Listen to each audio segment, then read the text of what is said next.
இந்த வீடியோவில் 7 நாளில் வெந்தயக்கீரை எப்படி வீட்டுக்குள்ளே வளர்க்கலான்னு பார்க்கலாம். வாங்க வீடியோக்குள்ளே போகலாம். அதுக்கு ஃபஸ்ட்டு நான் 2 டேபிள் ஸ்பூன் வெந்தயம் ஓவர் நைட் ஊற வச்சுருக்கேன். இது நீங்கள் மினிமம் 8 ஹவர்ஸாவது ஊற வச்சுக்கோங்க. இதை போடுறதுக்கு நான் பெரிய பாட்டும் ஒரு சின்ன பாட்டும் எடுத்திருக்கேன். எந்த சைஸில் வேணால் இது வளரும். இது ரெண்டுமே பார்த்திங்கன்னா நான் ஆல்ரெடி யூஸ் பண்ண பாட்டு தான். பால்கனியில் பழைய செடி வச்சுருந்தால அந்த பாட்டு தான். பாட்டிங் மிக்ஸும் அதே பாட்டிங் மிக்ஸ் தான், புதுசு கூட மாற்றலை. இதுக்கு நம்ம விதையை எடுத்து டேரெக்டாக இந்த பாட்டிங் மிக்ஸில் போட வேண்டியதான். இங்கே பார்த்தீங்கன்னா செடி வைக்கிறதுக்கு இந்த பாட்டிங் மிக்ஸ் தான் கிடைக்கும். ஸோ நான் அதை யூஸ் பண்ணியிருக்கேன். நம்ம டேரெக்டாக மண்ணிலே நம்ம போட வேண்டியதான். போடலாம். இதை கடைசியாக நம்ம பாட்டில் அந்த அடியில் ஹோல் இருக்க மாதிரி மட்டும் பார்த்துக்கோங்க. எக்ஸ்ட்ரா தண்ணியெலாம் வெளியே போகிறதுக்கு ஹோல் இருக்க மாதிரி மட்டும் பார்த்துக்கோங்க.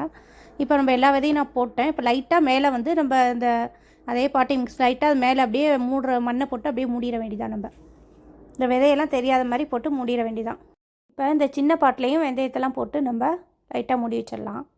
ரொம்ப மண் போடக்கூடாது. இதை பார்த்திங்கன்னா மார்னிங்கும் நான் ஈவினிங்கும் தண்ணி லைட்டாக தெளிச்சுடுவேன். ரொம்ப ஊற்றக்கூடாது, தெளிச்சு விட்டால் போதும். இப்போ 2க்கும் தண்ணி தெளிச்சாச்சு. 2 டேஸ் ஆகிடுச்சு.